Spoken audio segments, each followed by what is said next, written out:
Good morning. समचलन आणि व्यस्त चलन किंवा गुणोत्तर प्रमाण व चलन हा घटक आपला चालू आहे. याच्यामध्ये आज आपण स्वाध्याय 11.4 घेणार आहोत. पहा प्रश्न पहा, एका मोटारीचा ताशी वेग 50 किलोमीटर असताना एका गावाहून दुसऱ्या गावाला पोहोचण्यास 6 तास लागतात. त्याच वाहनाने त्याच गावाला 4 तासात पोहोचण्यासाठी वाहनाचा वेग किती असावा? आता इथं सगळ्यांना एक सूत्र माहित आहे. कुठलं? तर अंतर बरोबर वेग गुणिले वेळ, हे सूत्र सगळ्यांनाच माहित आहे. मग आता वेग वाढला की अंतर वाढणार. म्हणजे वेग आणि अंतर यांच्यामध्ये कोणतं चलन आहे? समचलन आहे. पहा, हे माहित असावं. पुन्हा वेळ वाढला की अंतर वाढणार.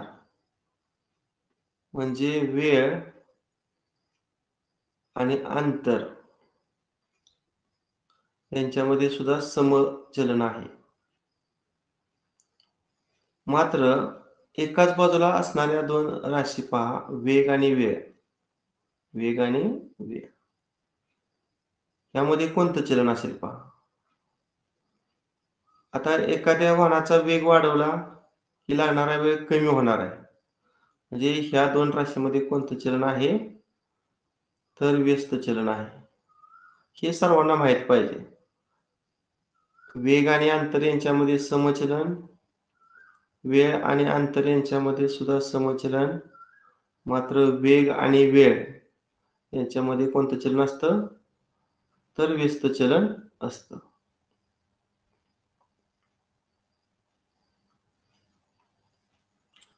ठीक आहे. आता इथं वेग दिलेला आहे. पहा, आणि इथं वेळ दिलेला आहे. मी वर वेग लिहितो. पहा, आणि त्याच्या खाली वेळ लिहितो.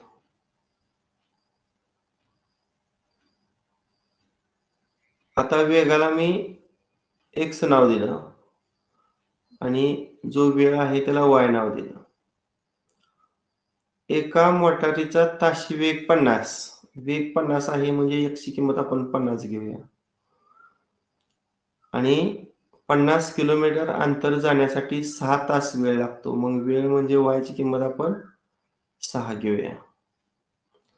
त्याच वाहनाने त्याच गावाला 4 तासात पोहोचण्यासाठी, म्हणजे तुम्हाला वेळ 4 तास दिलेला आहे. म्हणजे y ची किंमत 4 दिलेली आहे. वेळेला आपण y म्हटलेला आहे.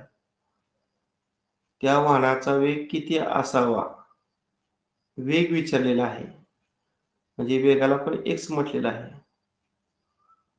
आता मगाशी सांगितलं, वेग वाढला की वेळ कमी लागणार. म्हणजे x आणि y यांच्यामध्ये व्यस्त चलन आहे. x आणि y मध्ये व्यस्त चलन आहे. आणि व्यस्त चलनामध्ये गुणाकार स्थिर असतो. पहा, व्यस्त चलनामध्ये काय असतो? तर गुणाकार स्थिर असतो. मग आपण ह्या x च्या आणि y च्या किमतीचा गुणाकार करूया. डाव्या साईडला लिहूया. म्हणजे 50 आणि 6 चा गुणाकार आपण डाव्या साईडला लिहिला. आणि कॉन्स्टंट आहे म्हणून हा गुणाकार त्या गुणाकारा इतका येणार. म्हणजे उजव्या साईडला x आणि 4 चा गुणाकार लिहिला. आता उजवीकडे जे गुणिले 4 आहे ते डावीकडे आल्यानंतर भागिले होणार. पहा,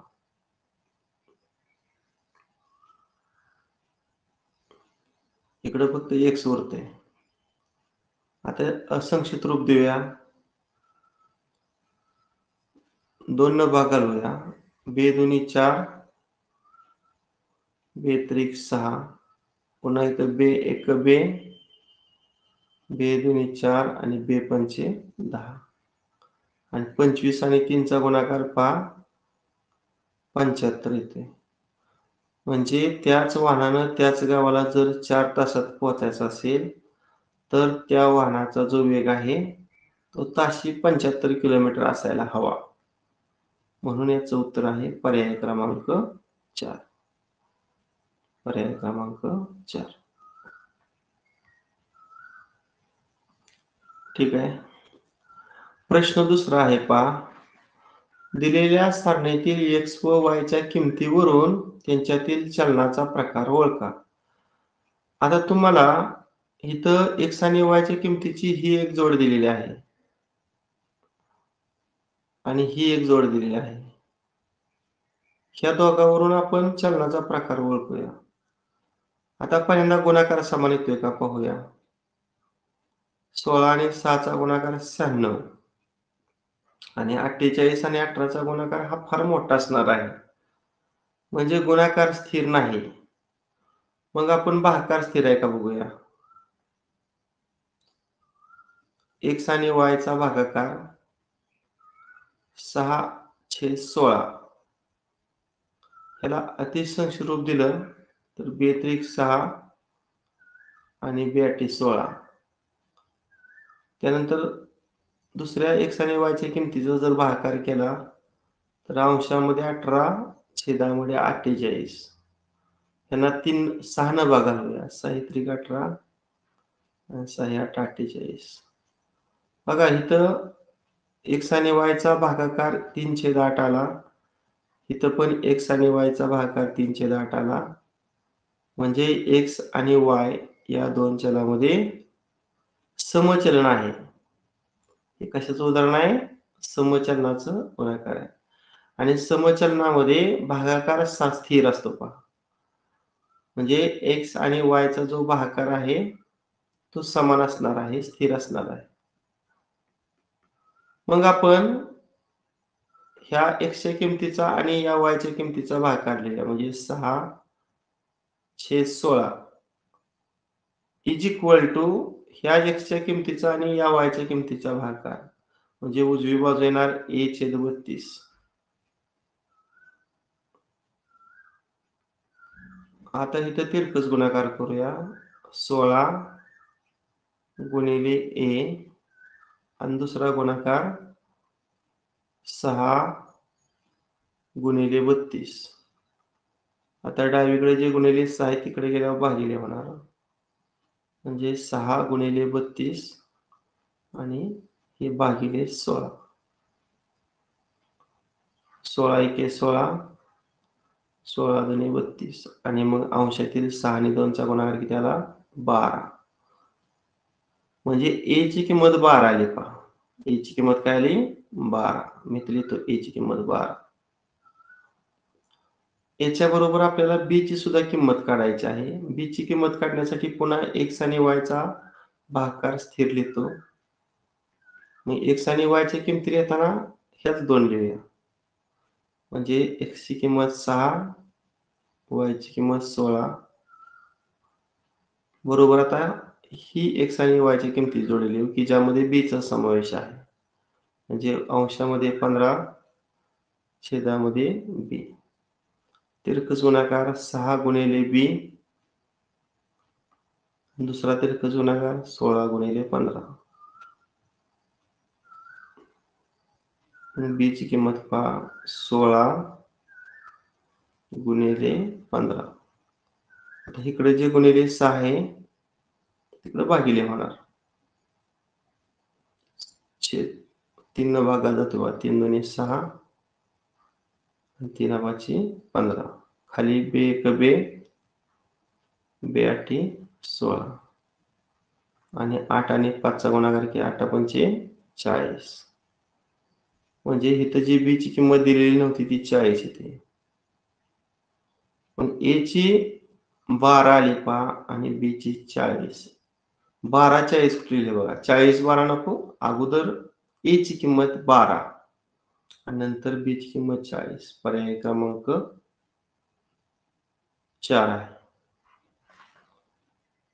2 चं उत्तर पर्याय क्रमांक 4 आहे.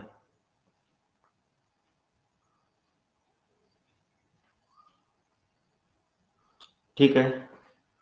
प्रश्न तिसरा. x व y व्यस्त चलनात आहेत. जेव्हा x बरोबर 24 तेव्हा y बरोबर 6. तर x बरोबर 12 तेव्हा y बरोबर किती? आता व्यस्त चलन असले की आपण असं लिहितो का? y जे आहे ते 1/y असं लिहितो. आणि व्यस्त चलनामध्ये गुणाकार स्थिर असतो. म्हणजे x आणि y च्या किमतीचा जो गुणाकार आहे, तो समान असणार आहे, स्थिर असणार आहे. मग आपण डाव्या साईडला x ची ही किंमत घेऊया आणि y ची ही किंमत घेऊया. मग डाव्या साईडला x गुणिले y म्हणजे काय येणार? 24 गुणिले 6. आणि उजव्या साईडला पण x आणि y चा गुणाकार लिहूया. मग x ची किंमत 12 आणि y ची काढायची, त्यामुळे y तसंच लिहा. म्हणजे उजव्या साईडला 12 गुणिले y.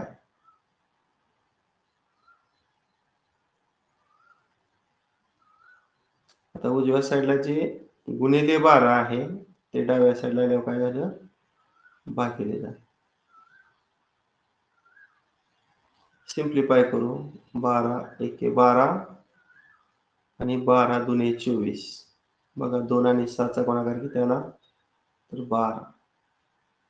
म्हणजे x बरोबर 12 असताना y ची किंमत 12 म्हणजेच पर्याय क्रमांक 2 आहे. चौथा प्रश्न, 9 किलोग्रॅम हापूस आंब्याची किंमत ₹1440 आहे. तर 2.5 किलोग्रॅम आंब्याची किंमत किती? आता जे वस्तुमान आहे, आंब्याचं जे वस्तुमान आहे, त्याला आपण x अक्षर घेऊया आणि त्या आंब्याची जी कॉस्ट आहे, किंमत आहे, त्याला आपण y अक्षर मानूया. आता पहिल्या वाक्यामध्ये 9 किलोग्रॅम हापूस आंबा आहे, म्हणजे वस्तुमान आहे 9 आणि तेवढ्या आंब्याची किंमत आहे 1440. मग खाली y ची किंमत येतो 1440. आता पुढच्या वाक्यामध्ये 2.5 किलोग्रॅम हे वस्तुमान आहे, म्हणजे x ची किंमत 2.5 येतो आणि आंब्याची किंमत विचारलेली आहे, म्हणजे y ची किंमत विचारलेली आहे. आता इथं चलनाचा प्रकार ओळखायला आला पाहिजे. आंब्याचं वस्तुमान वाढलं की किंमत वाढणार, लक्षात ठेवा. 1 किलो आंब्याला किंमत असणार, त्याच्या दुप्पट 2 किलो आंब्याची किंमत असणार आहे. म्हणजे वस्तुमान वाढलं की किंमत वाढते. म्हणजे या 2 चलनामध्ये समचलन आहे.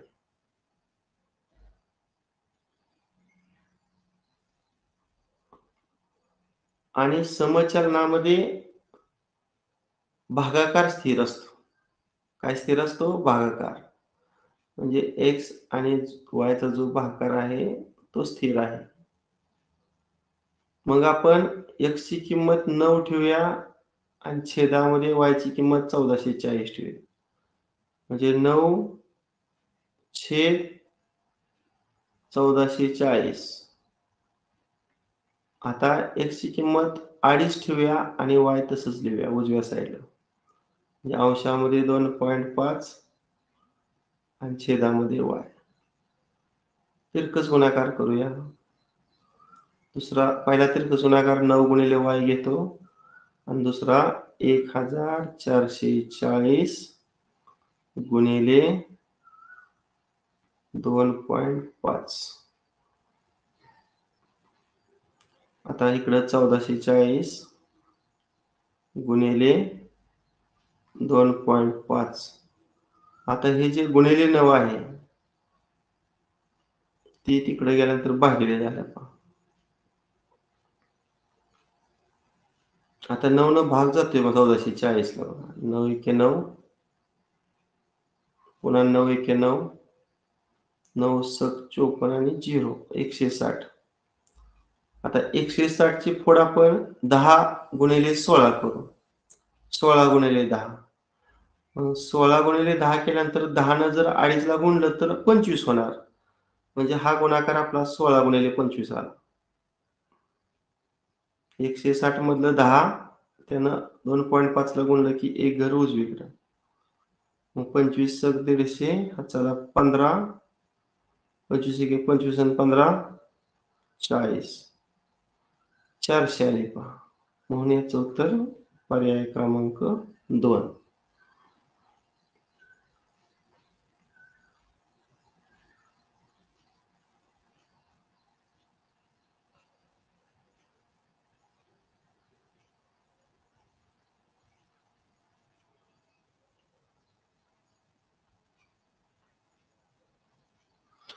प्रश्न 5वा. प्रत्येक बाटलीत 80 मिली एवढे औषध भरले असता सर्व औषध 125 बाटल्यामध्ये भरले गेले. जर सर्व औषध 200 बाटल्यामध्ये प्रत्येकी समान आकारमानाचे भरले गेले असते तर प्रत्येक बाटलीत किती मिली औषध भरावे लागले असते? आता आपण एका बाटलीतील औषध लिहूया. वर काय लिहितो? एका बाटलीतील औषध. पण ते कशामध्ये असतं? तर मिलीलीटर मध्ये असतं. एका बाटलीतील औषध मिलीलीटर मध्ये. आणि त्याला आपण एक्स चल म्हणूया. आणि जी बाटल्यांची संख्या आहे, म्हणजे किती बाटल्या भरणार? बाटल्यांची संख्या किंवा त्याला मी बाटल्या म्हणतो. त्याला मी वाय अक्ष मांडलं पहा.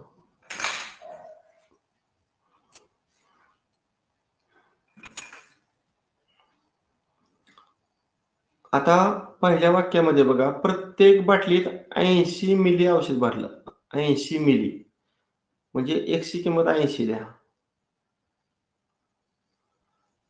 मग सर्व औषध 125 बाटल्यामध्ये भरलं. म्हणजे 80 मिली जर प्रत्येक बाटलीमध्ये औषध भरलं तर बाटल्यांची संख्या 125 होते. म्हणजे बाटल्या म्हणजे वायची किंमत 125.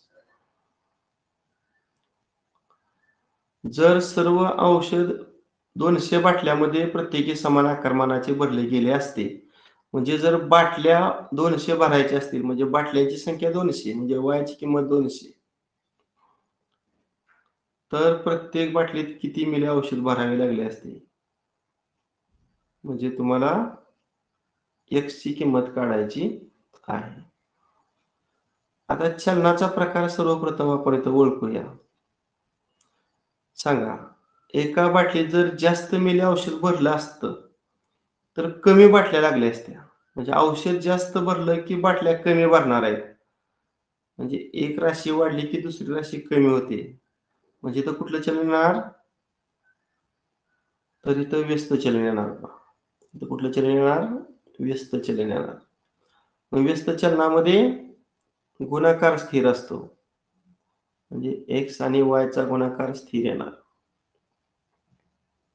मग x ची किंमत 80 गुणिले y ची किंमत 125 हे डाव्या साईडला लिहितो.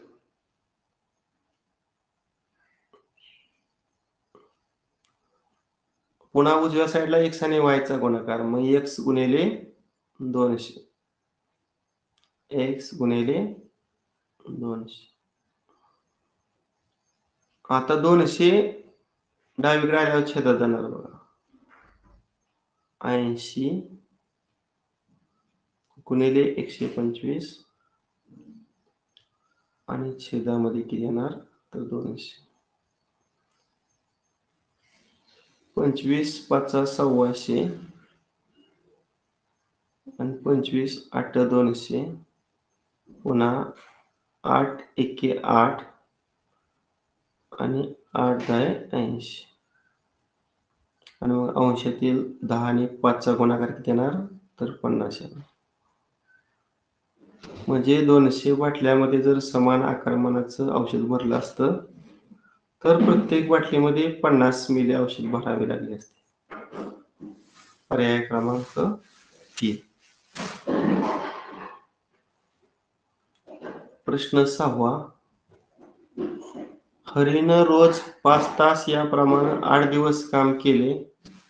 रामने रोज 4 तास याप्रमाणे 12 दिवस काम केले. दोघांना मिळून रुपये 880 मजुरी मिळाली. तर रामला किती मजुरी मिळाली? आता आपण हरीचं किती तास काम झालं हे काढूया. बघा मी लिहितो हरी.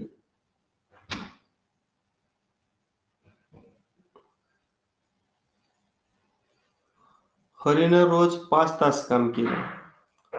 असं 8 दिवस काम केले पहा. एका दिवसाचं 5 तास, मग 8 दिवसाचं तास किती झाले बघा. 5 आणि 8चा गुणाकार करा. 40. म्हणजे हरीचं काम किती झालं? हरीचं काम झालं 40 तास. आता त्यानंतर राम घेऊया, राम.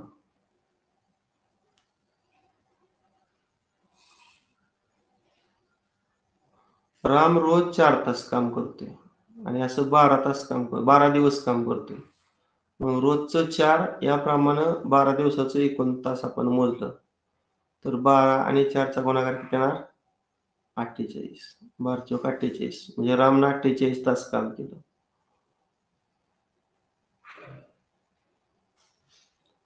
आता ह्या दोघांची जर तुम्ही बेरीज केली, तर त्या दोघांनी मिळून 88 तास काम केले. त्या दोघांनी मिळून 88 तास काम केलेलं आहे. आणि 88 तासाची मिळून मजुरी 880 रुपये मिळाली. बघा मी इथे लिहितो, 88 तासाची मजुरी किती आहे? 880 रुपये आहे. मग रामला किती मजुरी मिळाली? रामनं किती तास काम केलंय? तर 48 तास काम केलं आहे. मग 48 तासाची मजुरी किती? हे आपल्याला काढायचं आहे. 48 तासाची मजुरी किती? आता इथं जर आपण लिहिलं कामाचे तास आणि खाली लिहिलं त्यांना मिळणारी मजुरी. कामाचे तासला मी x मानलं आणि मजुरीला y मानलं. आता 88 तासाची मजुरी 880 रुपये आहे. तर रामनं केलेलं काम 48 तास, त्याची मजुरी किती? आता जेवढं जास्त काम करल तेवढी मजुरी वाढणार आहे. म्हणजे इथं काय आलं? समचलन आलं पहा, समचलन. आणि समचलनामध्ये भागाकार स्थिर असतो. म्हणजे x आणि y चा भागाकार स्थिर असणार. मग 88 आणि 880 चा भागाकार हा 48 आणि y च्या भागाकार इतका येणार. आता इथं भाग जातोय बघा, 88 एकी 88 आणि 88 10 880. आणि जर तिरकस गुणाकार केला तर 48 गुणिले 10 480 येते. म्हणजे रामला 480 रुपये मजुरी मिळाली. याचं उत्तर पर्याय क्रमांक 1.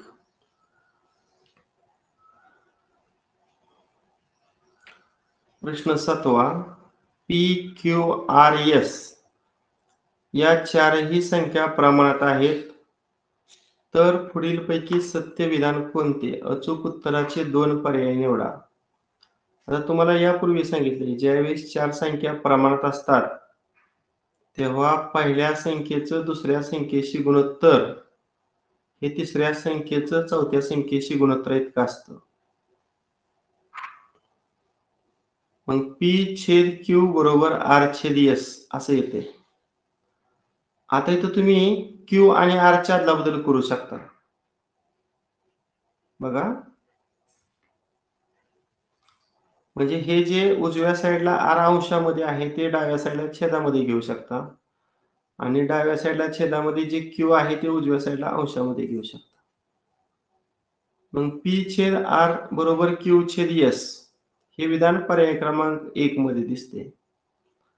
आणि इथं जर तुम्ही तिरकस गुणाकार केला तर पहिला तिरकस गुणाकार PS आणि दुसरा जो तिरकस गुणाकार आहे तो RQ. मग PS म्हणजेच SP आणि RQ म्हणजेच QR. मग SP बरोबर QR हे पर्याय क्रमांक 4 मध्ये दिसते. म्हणून याचं उत्तर पर्याय क्रमांक 1 पण आहे आणि पर्याय क्रमांक 4 सुद्धा आहे. पुढचा प्रश्न क्रमांक 8. वर्तुळाचे क्षेत्रफळ व त्रिज्या. वर्तुळाचे क्षेत्रफळ कॅपिटल ए दिलेलं आहे आणि वर्तुळाची त्रिज्या आर दिलेली आहे. एरिया मधलं पहिलं इंग्रजी अक्षर आहे ए आणि रेडियस मधलं पहिलं अल्फाबेट आहे स्मॉल आर. मग आपणा सर्वांना वर्तुळाच्या क्षेत्रफळाचं सूत्र माहित असावं. काय आहे क्षेत्रफळाचं सूत्र? वर्तुळाचे क्षेत्रफळ बरोबर पाय आर वर्ग. आता तिकडे जे आर वर्ग आहे ते डाव्या साईडला आल्यानंतर छेदात होणार बघा, म्हणजे ए छेद आर वर्ग होणार आणि इकडे फक्त काय राहणार मग पाय. आणि पाय ही स्थिरांक आहे, त्याची आपण गणन करताना किंमत 22/7 घेतो, है का नाही? म्हणजे ए आणि आर वर्गचं जे गुणोत्तर आहे ते स्थिर आहे पहा. आणि ज्यावेळेस भागाकार स्थिर असतो तेव्हा त्यांच्यामध्ये समचलन असतं. जेव्हा भागाकार स्थिर असतो तेव्हा त्यांच्यामध्ये काय असतं? समचलन असतं. मग ए आणि आर वर्ग या दोन राशीमध्ये काय आहे? समचलन आहे. मग बघा कोणता पर्याय येतोय? ए समचलन आर वर्ग म्हणजे पर्याय क्रमांक 4. प्रश्न 9. एका नळाने 5000 लिटर धारकतेचा एक हौद 8 तासात भरतो. उज्ज्वलाने दुर्लक्ष केल्यामुळं नळ 9 तास 36 मिनिटं सुरू राहिला तर किती पाणी वाया गेले? आता एका बाजूला मी धारकता लिहितो, म्हणजे त्या टाकीची कॅपॅसिटी, त्या टाकीत किती पाणी मावल.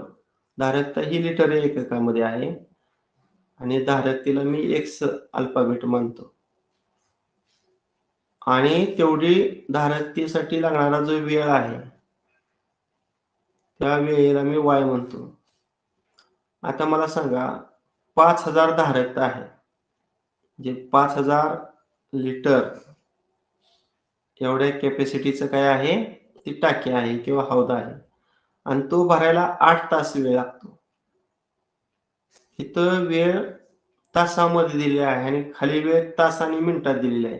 त्यामुळे आपण काय करूया, सगळं मिनिटामध्ये कन्व्हर्ट करूया. मग 8 तास म्हणजे किती मिनिटं हे बाजूला आपण काढू शकतो. एका तासाची 60 मिनिटं ना, म्हणजे 8 तासाची 8 गुणिले 60 मिनिटं. बघा आता दुसऱ्या वाक्यामध्ये नळ 9 तास 36 मिनिटं सुरू राहिला. 9 तासाची अगोदर मिनिटं काढूया. 9 ला 60 न गुणूया म्हणजे मिनिटं होणार. त्याच्यामध्ये एक्स्ट्रा 36 मिनिटं ऍड करूया.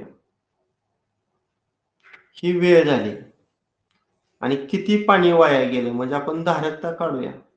म्हणजे एवढ्या वेळामध्ये टाकी किती भरली? 5000 लिटरची टाकी आहे, ती भरून खाली पाणी किती वाया गेलं?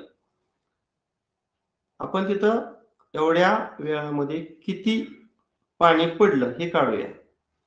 आता मी तुम्हाला सांगितलं, जितका वेळ जास्त नळ चालू राहील तेवढं पाणी वाढणार आहे. म्हणजे इथं समचलन आहे.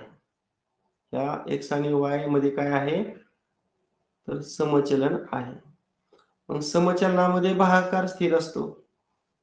म्हणजे x ची किंमत 5000 छेद y ची किंमत 8 गुणिले 60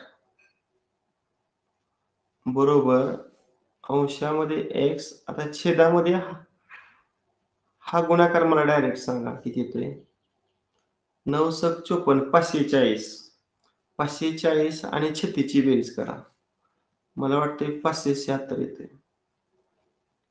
576. आता तिरकस गुणाकार आपण करूया. 5000 गुणिले 576.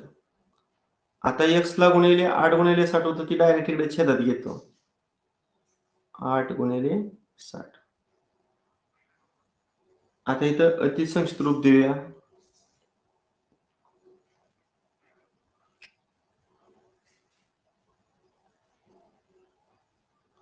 आता ह्या 5000तला एक शून्य आणि 6 मधला एक शून्य कॅन्सल केला.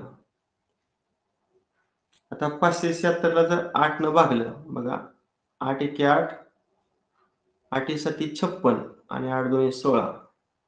पुन्हा 6 न 72 ला भागूया, 6 एके 6, 6 2 12. म्हणजे 500 आणि 12चा गुणाकार राहिला. 500 आणि 12 आणि 12 पंचे 60 आणि वरचं 2 शून्य. म्हणजे 9 तास 60 मिनिटांमध्ये 6000 लिटर पाणी त्या नळातून बाहेर पडलेलं आहे. आता विचारलंय काय, किती पाणी वाया गेले? त्या हौदाची कॅपॅसिटी आहे 5000 लिटर आणि त्या नळातून बाहेर पडलेलं पाणी आहे 6000 लिटर. म्हणजे किती पाणी वाया गेलं काढण्यासाठी 6000 मधून 5000 काय करावं लागणार आहे, वजा करावं लागणार आहे. मग 6000 5000 वजा केल्यावर किती येणार, 1000. 1000 लिटर पाणी वाया गेलं, म्हणून याचं उत्तर आहे पर्याय क्रमांक 1. पुढचा प्रश्न आहे, पुढील सारणीवरून सत्य विधान कोणते ते ओळखा. x च्या किमती दिलेल्या आहेत, y च्या किमती दिलेल्या आहेत. गुणाकार समान असेल तर व्यस्त चलन, भागाकार समान असेल तर समचलन. आता आपण गुणाकार करून पाहूया x आणि y चा. अगोदर x आणि y चा ताळा घेऊया, नंतर x वर्ग y वर्ग दिले त्या तिसऱ्या आणि चौथ्या पर्यायात तिकडे जाऊया. आता मी पहिल्यांदा x आणि y चा गुणाकार बघतो, येतोय का समान. समजा मी x ची किंमत काय घेतली, 0.01 आणि y ची किंमत घेतली 0.5. आता इथं दशांश चिन्ह नाही असं समजलं तर 1 आणि 5 राहते आणि 1 आणि 5 चा गुणाकार 5 होते. मग आपण कितीही 0 देऊ शकतो, नो प्रॉब्लेम. आता इथं दशांश नंतर 2 अंक आहेत आणि इथं दशांश नंतर एकच अंक आहे, मग 2 आणि 1 3. अशा ठिकाणी दशांश चिन्ह द्या, दशांश नंतर 3 अंक असलं पाहिजे. म्हणजे 0.005 झालं पहा. आता दुसऱ्या x आणि y ची किमती घेऊन गुणाकार करूया. x ची किंमत 0.02 आणि y ची किंमत 0.25. आता इथं पण दशांश चिन्ह नाही असं समजा, मग 25 आणि 2 उरते आणि 25 आणि 2 चा गुणाकार काय, 50. मग आपण कितीही 0 देऊ शकतो. आता इथं दशांश नंतर 2 अंक आहेत आणि इथं पण 2 आहेत, म्हणजे अशा ठिकाणी दशांश चिन्ह द्या, त्या दशांश नंतर 4 अंक असलं पाहिजे. 1 2 3 4 म्हणजे इथं आलं. आता शेवटचा गुणाकार करू. x ची किंमत 50 आणि y ची किंमत 0.0001. दशांश चिन्ह नाही असं समजा, 50. मग आपण किती 0 देऊ शकतो. इथं दशांश नंतर 4 अंक आहेत, 1 2 3 4 म्हणजे इथं दशांश चिन्ह आलं. आता इथं 1 नंबरला जे आहे तिथं आपण 0 देऊ शकतो, नो प्रॉब्लेम. आता बघा हे सेम आहे का नाही, 0.0050 0.0050 0.0050. याचा अर्थ x आणि y हा जो गुणाकार आहे तो स्थिर आहे आणि जेव्हा गुणाकार स्थिर असतो तेव्हा त्या दोन चलामध्ये काय असतं, तर व्यस्त चलन असतं. मग x आणि y मध्ये व्यस्त चलन, म्हणून याचं उत्तर काय आहे, पर्याय क्रमांक 2 हे आहे. आज आपला एकच स्वाध्याय होता, तो आपण सर्वांनी सॉल्व्ह केलेला आहे. आजचा घटक सर्वांना समजला का? हॅलो, आजचा घटक सर्वांना समजला? हो सर. चालेल, ठीक आहे. Okay, bye. चांगलं बोल.